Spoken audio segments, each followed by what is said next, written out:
Assalamualaikum warahmatullahi wabarakatuh. Selamat bertemu kembali bagi sesi ketiga tahun 2021 kelas PDPR kita. Okey, ayuh kita imbas kembali apa yang telah kita pelajari pada kelas yang lepas. Okey, bagi suatu ubahan langsung, Y berubah secara langsung dengan X, boleh juga ditulis sebagai, yang pertama, dalam bentuk hubungan ubahan, Y berkadaran terus dengan X.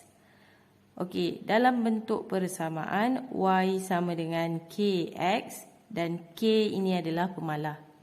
Okey, dalam tips bestari kita hari ini, Y berubah secara langsung dengan X, boleh juga kita katakan sebagai X dan Y adalah berkadaran langsung. Dia membawa maksud yang sama. Okey, selain itu, bentuk yang macam mana ikan ni, maksud dia adalah berkadaran dengan. Okey, jadi semua tips-tips ini anda akan boleh dapati pada buku teks muka surat ke-5. Okey, untuk hari ini kita akan belajar cara untuk mengungkapkan satu pemboleh ubah dalam pemboleh ubah yang lain. Okey, jadi kita tengok contoh 4 muka surat 8. Kita baca sama-sama soalan. Diberi M sama dengan 0.8 apabila N 0.125. Okey, jadi ni kita highlight kan, ni dia punya nilai yang dia bagi. Okay.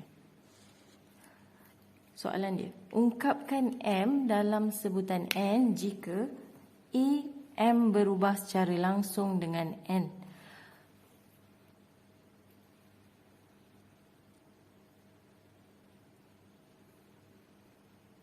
Okey, daripada ayat yang dia beri ni, kita boleh tukarkan dia dalam bentuk hubungan ubahan.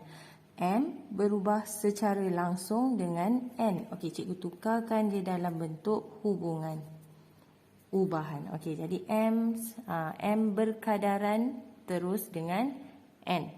M adalah berkadaran dengan N. Okey, jadi yang ini yang pertama. Kemudian saya tukarkan dia dalam bentuk persamaan dan seterusnya.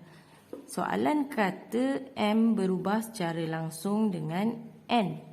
Okey, dia minta kita ungkapkan M dalam sebutan N. Okey, soalan tak minta kita ungkapkan M dalam sebutan N dan K. Okey, jadi caranya adalah gantikan nilai M, gantikan nilai N dalam persamaan. Okey, jadi M kita 0.8 sama dengan K. Biarkan dia sebagai pemalas sebab kita nak cari nilai dia, dan gantikan N dengan 0.125. Okey, jadi ini masuk linear, persamaan linear. Okey, kita nak K, kita tak nak 0.125. K dengan 0.125 ada operasi darab. Pindah sebelah dia akan jadi bahagi. Okey, 0.8 dibahagikan dengan 0.125 sama dengan K. Tekan kalkulator, awak akan dapat nilai K sama dengan 6.4. Okey, jadi cikgu tukar balik. K sama dengan 6.4. Okey, rujuk semula soalan.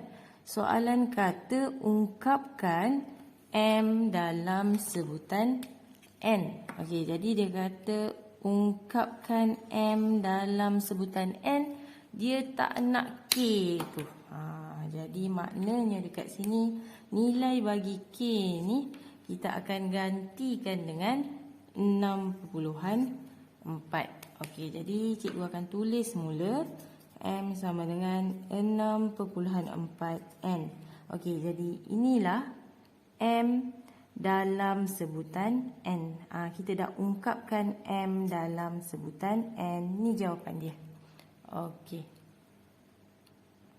Untuk soalan B pula, soalan menyatakan bahawa M berubah secara langsung dengan kuasa 3N. Okey, daripada ayat ni kita bentukkan jadi hubungan.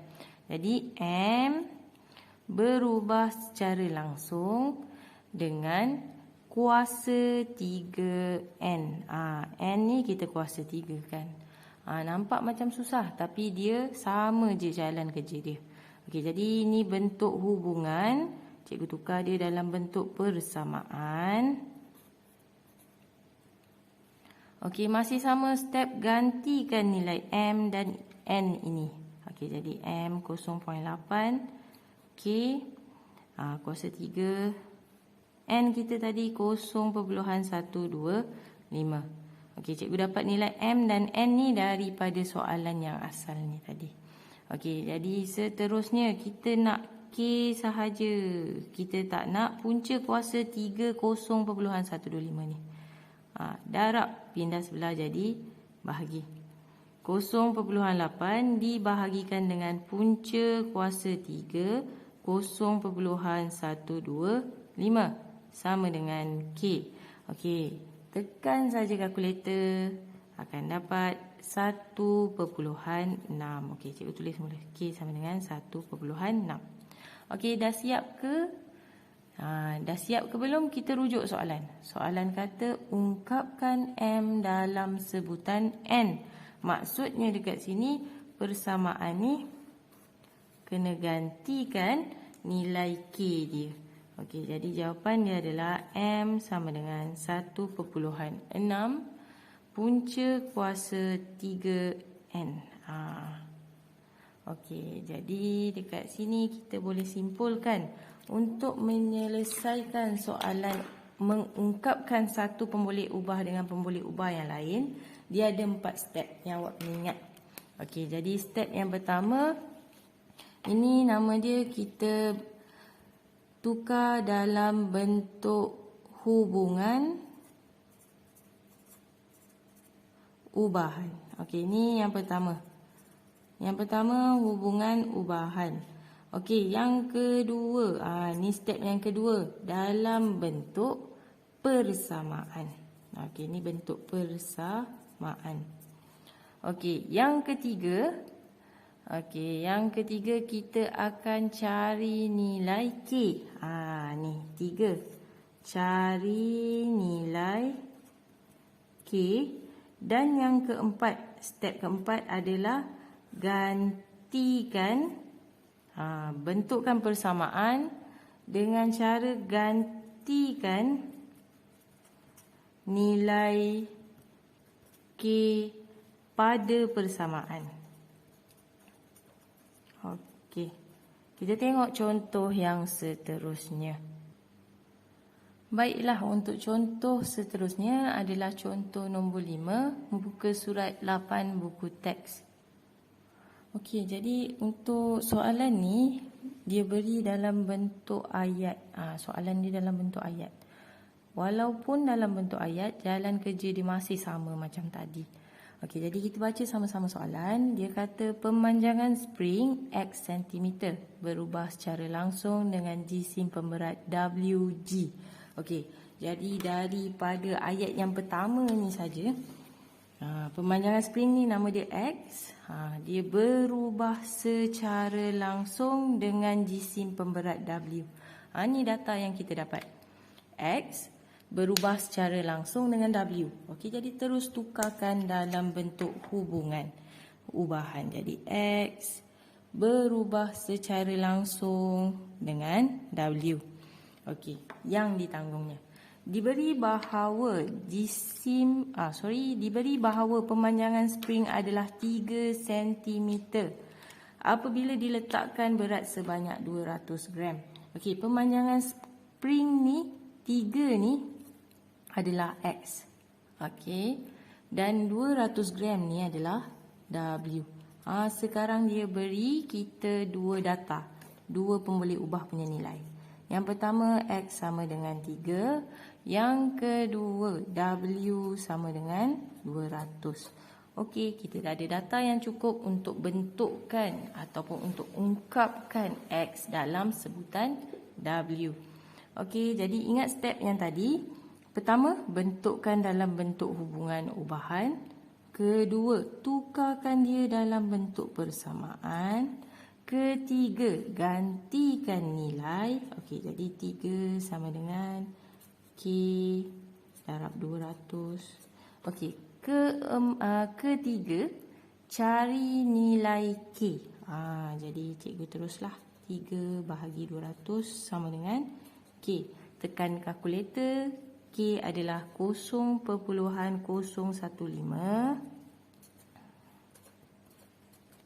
Okey, soalan kata ungkapkan X dalam sebutan W.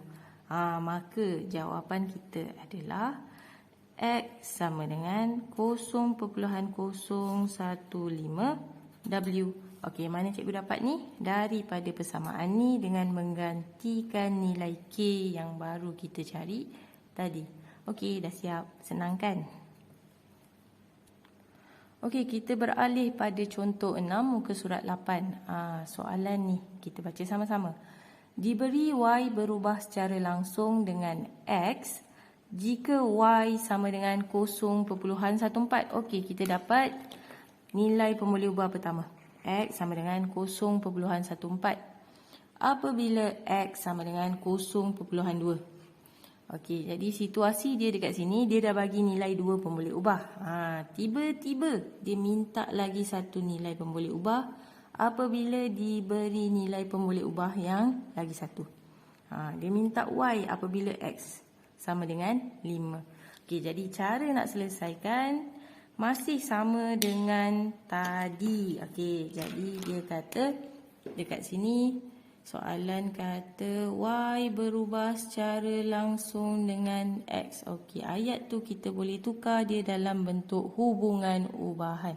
Y berubah secara langsung dengan X. Okey, jadi cikgu takut tak nampak, saya tukar color. Y berubah secara langsung dengan X, bentuk hubungan ubahan, tukarkan dalam bentuk persamaan. Okey, gantikan nilai dia. Okey, mula-mula saya akan ambil nilai yang sepadan dekat atas ni. Y sama dengan 0.14 dengan X sama dengan 0.12.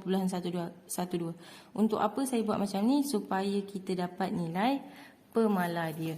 Okey, jadi awak tekan kalkulator, awak akan dapati K sama dengan 0.14 bahagi 0.2. Nilai K adalah 0.7.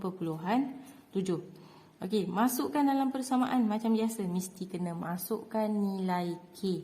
Jadi, Y sama dengan 0.7 X. Okey, dah siap ke? Okey, belum siap. Sebab soalan tak minta ungkapkan Y dalam sebutan X. Sebaliknya, soalan minta nilai Y apabila X sama dengan 5. Okey, jadi dekat sini kita akan tambah sikit step. Tak susah pun. Okey. Dia minta nilai Y. Maksudnya dekat sini, Y ni dia tanya awak, berapa nilai Y? Apabila X ni, kita gantikan sebagai 5. Okey, jadi cikgu pun selesaikan. Jadi, Y sama dengan 0.7 didarabkan dengan 5. Okey, jadi darabkan, tekan kalkulator, dapat 3.5. Maka jawapan Y adalah 3.5. Okey, untuk soalan B pula. Dia kata cari, hitung nilai X. Dia tanya awak ni. X ni berapa? Apabila Y nilai dia 0.875. Nilai Y yang dia beri. Okey, persoalannya. Macam mana kita nak gantikan nilai? Kita akan gunakan persamaan. Kita akan gunakan ungkapan Y dan X yang kita dah dapat dari soalan A ni. Kenapa kita boleh guna? Sebab dia daripada soalan yang sama. Y dengan X dia sama. Lepas tu dia pecah dua soalan. Jadi boleh terus guna. Kalau tak nak terus guna, awak kena kira lagi. Buat kira-kira sama je. Jadi jawapan dia adalah Y sama dengan 0.7X. Okey, ambil persamaan yang tadi. Gantikan Y dengan 0.875. Okey, jadi 0.875 sama dengan 0.7X. Okey, soalan nak X. Dia tak nak 0.75. Darab pindah sebelah jadi bahagi. 0.875 dibahagikan dengan 0.7. Okey, sama dengan X. X sama dengan 1.25. Okey, tulis mula. X sama dengan 1.25. Inilah yang soalan nak. Inilah nilai X 1.25 apabila Y 0.875. Okey, siap untuk soalan nombor 6. Okey, kita beralih pada contoh seterusnya. Contoh 7 muka surat 9. Okey, punya panjang ayat dia bagi ni. Tak apa, jangan risau. Cara kita masih sama macam contoh yang sebelum ni. Contoh 6. Okey, diberi luas L. Terus dapat data. Cikgu terus dapat data, jadi cikgu highlight kan. Diberi luas L, satu semi bulatan berubah secara langsung dengan kuasa 2 diameternya D. Okey, dia berubah secara langsung dengan kuasa 2 bagi diameter dia D. Okey, diberi luas semi bulatan itu ialah 3.08 apabila diameternya ialah 2.8. Okey, ni dia beri pemboleh ubah bagi kedua-duanya. Okey, hitung nilai D. Dia minta nilai D pula apabila luas yang diberi 19.5. Okey, jadi untuk memudahkan para pelajar, saya akan keluarkan data-data yang dia beri. Okey, pertama, L berubah secara langsung kuasa 2D. L berubah secara langsung dengan kuasa 2D. Okey, ini data yang dia bagi. Okey, seterusnya dia beri juga nilai bagi L, iaitu luas. Dia bagi nilai luas yang pertama adalah 3.08. Okey, jadi luas pertama 3.08. Apabila diameter dia adalah ni. Diameter dia adalah 2.8. Okey. Yang pertama luas 3.08. Diameter 2.8. Okey, jadi ni yang pertama. Yang kedua, dia beri hitung nilai D apabila luas. Okey, luas yang kedua adalah 19.25 apabila diameter dia tak tahu. Kita kena cari. Okey, jadi apa yang dapat kita simpulkan? Inilah benda yang dia nak. Okey, jadi cikgu ulang step. Mula-mula tukar dalam bentuk hubungan ubahan. Okey, kedua tukar dalam bentuk persamaan. Ikut saja, sama saja. Okey, ketiga cari nilai K. Macam mana nak cari nilai K? Gantikan dengan 1, 2 yang dibagi ni. Okey, jadi cikgu gantikan. 3.08 sama dengan K didarabkan dengan D yang dikuasa 2 kan. Okey, jadi kita cari nilai K. K dengan 2.8 kuasa 2 ada operasi darab. Pindah sebelah jadi bahagi. Okey, jadi K sama dengan 3.08 dibahagikan dengan 2.8 kuasa 2. Okey, dapat nilai. Tekan kalkulator. K adalah 11/28. Okey, jadi tulis semula. Maka kita punya ungkapkan L dalam sebutan D adalah L sama dengan 11/28 D kuasa 2. Ni kita dah bentukkan dia dalam persamaan. Bila dah dapat persamaan ni, senanglah kita nak selesaikan soalan yang atas ni. Okey, diberi luas dia adalah 19.25. Okey, jadi cikgu salin semula. Hasil salin semula. L sama dengan 11/28 D kuasa 2. L ni berapa? L ni 19.25. 19.25 sama dengan 11/28 didarabkan dengan D kuasa 2. Kenapa tak ganti nilai D? Sebab D inilah yang kita nak cari. Okey, biarkan dia sebagai D saja. Jangan lupa letak kuasa 2 ni. Okey, jadi pindahkan sebelah. Ni kan darab, pindah sebelah jadi bahagi. Jadi 19.25 bahagi dengan 11/28 sama dengan D kuasa 2. Okey, tekan kalkulator. Kalkulator ada, tekan, dapat 49 sama dengan D kuasa 2. Dah siap ke? Belum. Kenapa belum siap? Sebab soalan nak nilai D. Hitung nilai D. Soalan tak minta kita hitung nilai D kuasa 2. Jadi kuasa 2 ni kita pindahkan sebelah. Kuasa 2 akan berubah menjadi punca kuasa. Jadi cikgu akan dapat punca kuasa 2 49 sama dengan D. D sama dengan 7. Dah siap. Cik tak nampak pula. Okey, jadi saya naik ke atas sikit. D sama dengan 7. Dah siap. Inilah jawapan kita. Okey, kita sambung video yang terakhir. Okey, baiklah. Contoh 8 muka surat 9. Lagi panjang ayat dia. Tapi jangan risau, jalan kerja masih sama. Okey, jadi kita keluarkan data yang kita boleh peroleh daripada ayat yang panjang-panjang ni. Okey, pertama, tempoh ayunan A saat. Jadi dia punya pembuli ubah pertama A. Bagi suatu bandul ringkas berubah secara langsung. Dekat sini dia kata A berubah secara langsung dengan punca kuasa 2 panjang benang. Okey, panjang benang dia guna simbol P. Jadi pembuli ubah pertama kita adalah A dan pembuli ubah kedua kita adalah P. Okey, jadi cikgu boleh terus bentukkan dia punya hubungan ubahan. A berubah secara langsung dengan punca kuasa 2 panjang benang. P. Jadi A berubah secara langsung dengan P. Kita dah dapat bentuk kita punya hubungan.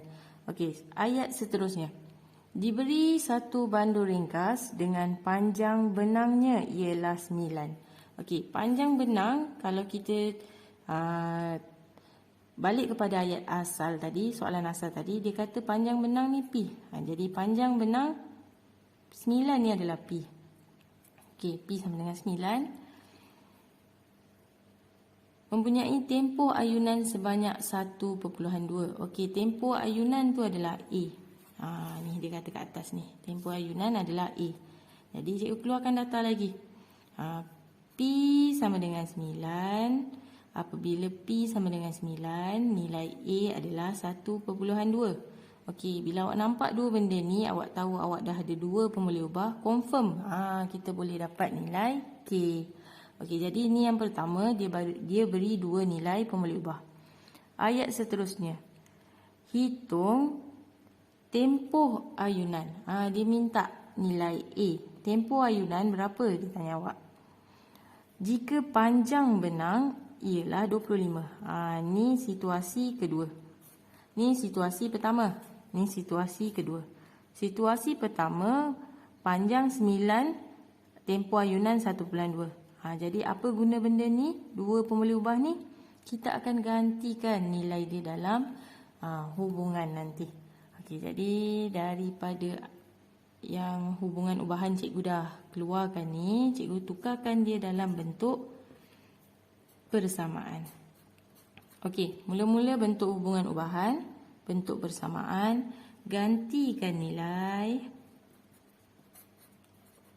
Okey, jadi 1/2 sama dengan K darab 3. Pindah sebelah jadi bahagi. 1/2 bahagi 3. Okey, dapat nilai K kita adalah 0.4. Cikgu gantikan. Okey, baru dapat nilai K. Kita kena gantikan nilai K tersebut dalam persamaan. Okey, jadi kita dapat persamaan A sama dengan 0.4 punca kuasa P. Okey, jadi untuk soalan pertama, untuk ayat yang pertama tadi, kita dah dapat inilah dia punya hubungan. A sama dengan 0.4 punca kuasa 2 P. Okey, berbalik kepada soalan. Soalan minta kita hitung tempoh ayunan jika panjang benang 25. Okey, jadi gantikan nilai sahaja. Ni 2. A tak tahu. P 25. Jadi cikgu gantikan.